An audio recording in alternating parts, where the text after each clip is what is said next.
Vale lembrar sempre, meus irmãos, que durante as celebrações eucarísticas, obrigado, Diácono, o padre fica atendendo as confissões aqui ao lado. Então, se alguém deseja ser atendido, o padre Diego está aí no confessional. Tá bem? Irmãos, vamos meditar sobre esse evangelho que acabamos de escutar, esse trecho do evangelho de São João. Jesus começa dizendo: não se perturbe o vosso coração, tendes fé em Deus, tende fé em mim também. Por que ele diz isso, irmãos? Vejam, antes de chegarmos a esse momento aqui, nós estamos no contexto da última ceia. E durante a ceia, Jesus faz alguns anúncios. Ele anuncia que Pedro iria negá-lo. Depois ele diz que Judas iria traí-lo. E ele diz também que ele mesmo morreria. Então ele só anuncia coisa boa, né? A traição de um, a negação de outro e a morte dele. Depois que ele faz esses 3 anúncios, ele arremata dizendo: não se perturbe o vosso coração. Na continuação do evangelho, em um dado momento, Jesus começa a falar de um lugar para onde ele vai. E vai para lá para preparar para que os outros possam ir atrás dele. Tomé diz: Senhor, como é que nós vamos chegar para onde o Senhor vai, se nós não sabemos nem para onde é que o Senhor vai? E ele diz: eu sou o caminho, a verdade e a vida. Ninguém vai ao Pai senão por mim. Então ele já dá aqui uma pista para onde é que ele está indo. Ele está indo para o Pai. Guarda isso aí, vamos para a terceira coisa que acontece nesse evangelho. Depois a gente volta e vai meditando parte por parte. Mais adiante, Filipe diz: Senhor, mostra-nos o Pai e isso nos basta. Jesus diz: Filipe, quem viu o Pai, viu a mim. Desculpem, quem viu a mim, viu o Pai. Vamos guardar essas 3 coisas, esses 3 momentos do evangelho, porque é sobre isso que nós vamos meditar na Santa Missa de hoje. Retomemos ao começo. Não se perturbe o vosso coração. Tendes fé em Deus, tende fé em mim também. Não se perturbe o vosso coração. Vamos nos lembrar. Jesus faz 3 anúncios de 3 coisas muito ruins. Uma traição, uma negação e a sua própria morte. E em seguida ele pede: não se perturbe o vosso coração. Nós podemos, ao ouvir isso, cair num erro. Que erro? Achar que nós temos que viver uma vida como quem tem sangue de barata, como quem aguenta tudo e não reage a nada. Como, sei lá, os estoicos viviam, né? Sem sentimentos, uma pessoa impávida diante de tudo. Não foi assim que Jesus viveu. Jesus, meus irmãos, ele chorou a morte de Lázaro. Ele exultou de alegria quando os apóstolos voltaram da sua pregação. Jesus teve compaixão do povo, porque eles eram como ovelhas sem pastor. Jesus teve piedade daquela mulher que se lança aos seus pés, lá, aquela mulher pecadora que se lança aos seus pés, os lava e os enxuga com o seu cabelo. E como é que ele pede para que o nosso coração não se perturbe? Será que há uma incongruência? Será que está errado isso aí? E como eu disse, o erro pode estar na nossa interpretação. Porque como é tudo o que ele diz? Não se perturbe o vosso coração. Tendes fé em Deus, tende fé em mim também. O que Jesus está querendo dizer aqui, meus irmãos, entre outras coisas, é que primeiro, nós precisamos ter uma fé firme, uma fé sólida, uma fé de quem de fato acredita, confia e não fica vacilando, titubeando, que vai para frente e vai para trás. Porque quando nós temos fé e quando nós vivemos pela fé, então as coisas começam a se ordenar na nossa vida. Isso aqui é que é muito importante. Quem tem fé sabe onde coloca o seu coração, sabe a ordem de precedência das coisas. e sofre pelas coisas certas, sofre pelo motivo correto. Quem tem fé, portanto, meus irmãos, eu repito, ordena a sua vida a partir do que Deus espera de si. Porque Deus chora com os que choram, Deus se alegra com os que se alegram. Portanto, quem tem fé não se comporta, por exemplo, de forma egoísta. Quem tem fé ordena, organiza o seu coração, sabendo aonde vai colocar a sua preocupação, por exemplo. Então, quando Jesus nos convida a não nos perturbar, primeiro, Ele não está dizendo que nós não teremos dificuldades, tribulações, provações, doenças. Não é isso. Porque, como eu disse, primeiro Ele anuncia essas coisas terríveis que vão acontecer. Depois, segunda coisa, Ele não nos pede para não termos sentimentos, para sermos frios. Também não é isso. Porque a vida dele não foi assim. E o que é que Ele quer de nós, quando Ele diz, não se perturbe o vosso coração? Ele quer nos fazer um convite, nos convocar a ter uma vida de fé. E nos ocupar, e nos preocupar, e gastar o nosso tempo, e depositar a nossa atenção naquilo que vale a pena. Repito pela terceira vez, ordenar a nossa vida, partindo dEle, de Jesus. São Paulo, no terceiro capítulo da carta aos Colossenses, meus irmãos, e antes de trazer esse trecho de São Paulo, vamos lá. Nós estamos ainda vivendo o tempo da Páscoa, né? E é no tempo da Páscoa que a igreja nos coloca para meditar sobre esse trecho da Escritura. Então, olhando para a ressurreição de Jesus, como isso pode ficar ainda mais claro para nós? Vamos tomar aqui a carta de São Paulo aos Colossenses, nos primeiros versículos do capítulo 3. Diz São Paulo: se portanto ressuscitastes com Cristo, buscai as coisas lá do alto, onde Cristo está sentado à direita de Deus. Afeiçoai-vos às coisas lá de cima, e não as da terra, porque estáis mortos, e a vossa vida está escondida com Cristo em Deus.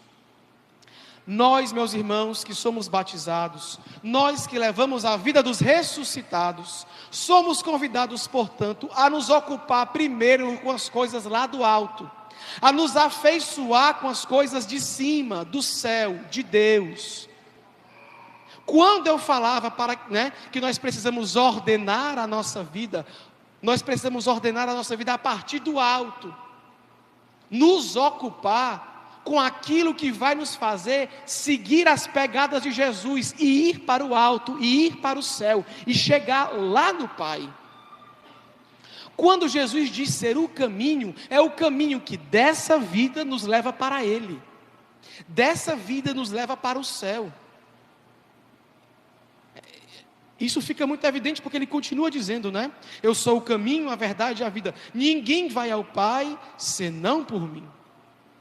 Então, se eu creio que Jesus abriu o caminho, Ele foi à frente com a força da sua ressurreição para o céu, e nós ressuscitamos com Ele, nós devemos levar a nossa vida voltados para o céu. E o que é que isso quer dizer, padre? Porque isso é um discurso muito bonito, mas como é que eu vivo isso na prática, no meu dia a dia? Como é que eu consigo ordenar a minha vida a partir do céu, a partir do alto, a partir de Deus, lá para o Pai?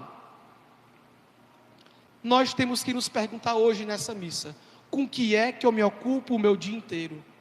Com que é que eu gasto as minhas energias? O que é que eu passo mais tempo pensando? Sobre o que é que você conversa? O que é que você assiste? O que é que tira às vezes a sua paz, a sua preocupação? Você deposita a sua preocupação. Querem ver? Final do ano passado, ali entre os meses de outubro, novembro, dezembro, início desse ano, janeiro, tinha gente que depositou toda a sua energia, toda a sua força, todo o seu tempo para assistir vídeo de política. Tinha gente que dormia e acordava com o celular na mão. Qual é a próxima notícia? Qual é a próxima ordem? O que é que vai acontecer? Quem é que vai ser eleito? E depois que for eleito, nós vamos para onde? E vai para a praça, e vai para o quartel, e vai não sei para onde. Teve casamento que se destruiu por causa disso. Porque a pessoa dormia e acordava com o celular no ouvido.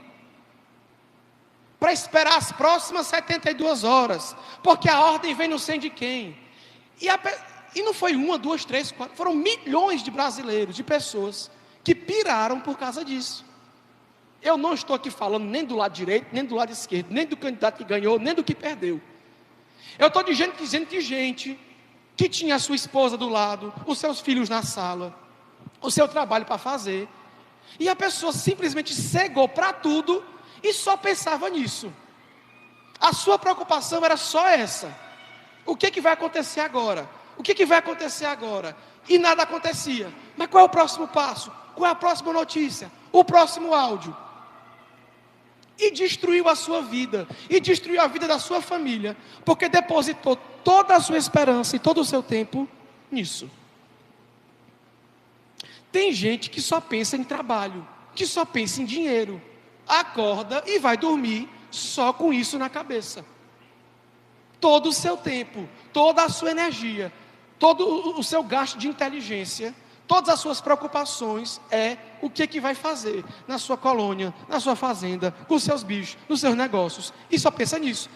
Destrava o celular, quanto dinheiro tem na conta, quantos gatos tem na fazenda, quantos bichos nasceram, quantos morreram, o urubu comeu, ficou preso. A sua vida é só isso. Se resume a isso. Os bichos que compram, os bichos que vendem, os conchavos que faz.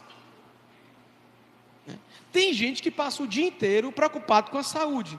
Qual é o suplemento que eu vou tomar? Qual é o exercício que eu vou fazer? Qual é o médico que eu vou me consultar? Quais são as rugas que estão saindo?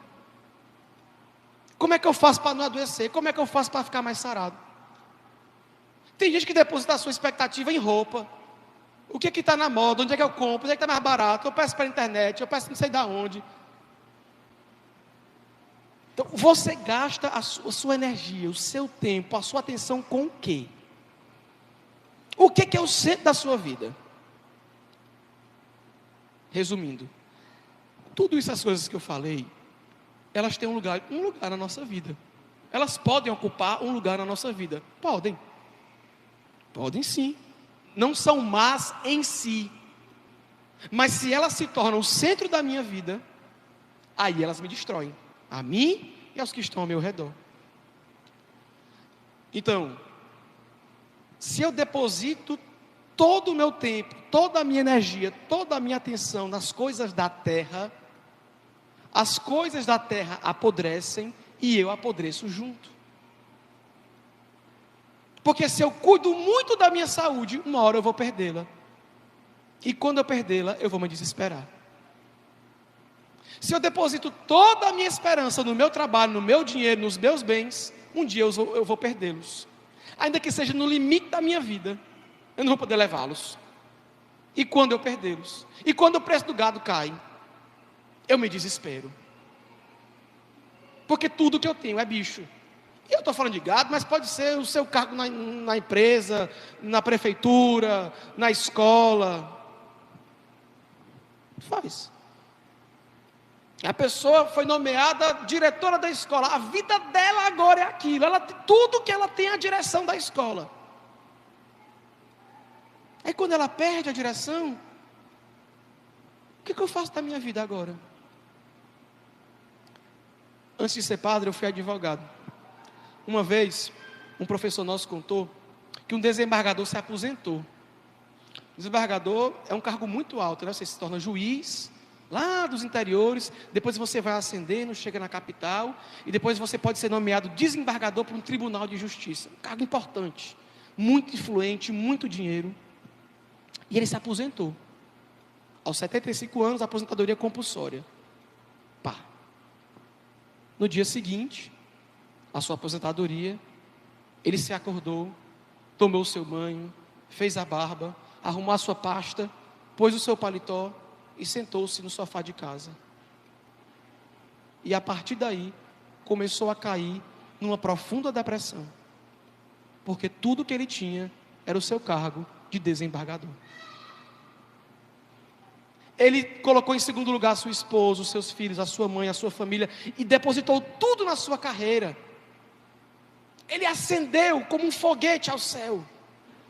Era consultado por todos, convidado para todas as festas, ganhava muitas cestas na Páscoa, muitos presentes no seu aniversário, era lembrado no Natal por todos. Ele se aposentou hoje, amanhã ele não valia nada, porque ele não era mais desembargador. E toda a vida dele, ele viveu somente para aquilo. Vocês estão entendendo? Isso aqui eu estou falando de coisa grande, mas é coisinha pequena também. É para você trazer para a sua vida. Eu gasto o meu tempo com o quê? Eu me preocupo com o quê? Quando eu educo os meus filhos, qual é a minha primeira preocupação? É que meu filho e a minha filha sejam um homem, uma mulher honrada, de fé, e que use os seus dons e os seus talentos para ir para o céu, ou para ser alguém muito importante, influente na sociedade, um doutor. Eu repito, não é mal em si, mas se é a primeira coisa mais importante, aí está o teu coração. Porque a missão mais importante dos pais é fazer com que os seus filhos cheguem no céu, no final das suas vidas. Porque eles podem ganhar tudo aqui e deixar tudo aqui podre, apodrecendo com o seu corpo, sepultados no cemitério. Não se perturbe o vosso coração. Tendes fé em Deus, tende fé em mim também. É buscar as coisas, como eu comecei falando sobre a ordem, é isso. Eu coloco em primeiro lugar o que está em primeiro lugar, Deus e as coisas do alto. E o meu trabalho, o meu estudo, o meu lazer, estão ordenados para o alto, ordenados para o céu. Porque tudo vai murchar, tudo vai cair de podre no final da sua vida. Não vai restar nada, nada. Somente Deus e a sua misericórdia, o seu amor na sua vida. Então, é preciso que nós aprumemos a nossa vida para conhecer a Deus, para amar a Deus, sempre e cada vez mais. Porque vocês repararam, quando Tomé diz: para onde é que o Senhor vai?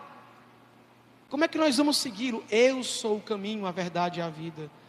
Quando Filipe diz: mostra-nos o Pai, isso nos basta. Mas Filipe, você está comigo, quem me viu, viu o Pai. Ou seja, Jesus é o centro de tudo. Ele, o que Ele disse, o que Ele fez, como Ele viveu, e o que Ele nos propôs, os convites que Ele fez para nós. Isso é o centro, isso é o mais importante, isso vai nos levar para Deus. Tudo mais vai apodrecer, envelhecer, se perder e ser jogado fora. Esse mundo, meus irmãos, é muito tentador, é muito convidativo para nós, é verdade. Mas quanto mais nós amarmos e conhecermos a Deus, e foi isso que os santos fizeram, por amar a Deus o conheciam, e por conhecê-lo amavam ainda mais. Ainda mais. Que esse tempo de Páscoa nos ajude, meus irmãos, a vivermos voltados para essa finalidade. Porque nós estamos mortos, e a nossa vida está escondida em Deus. Mortos para esse mundo, mortos para os valores desse mundo, mortos para as seduções desse mundo, mortos para os valores enviesados. E a nossa vida está escondida em Deus. Por que escondida? Porque aqui nós não teremos tudo aquilo que achamos que queremos ter para sermos felizes. Nossa vida está escondida em Deus, lá no céu, onde de fato as coisas importam. Sábado, Sábado teve a coroação do novo rei da Inglaterra. E eu vi alguns flashes, um negócio tremendo. Muito ouro, é coroa, é manto, e bota a roupa, e tira a roupa, e vai para riba e vai para baixo. A mãe dele, que um dia foi coroada, sabe lá quando foi, faz tempo, não levou um diamante daquele para o túmulo dela. O novo rei também não levará. O camponês mais pobre, o ribeirinho mais humilde,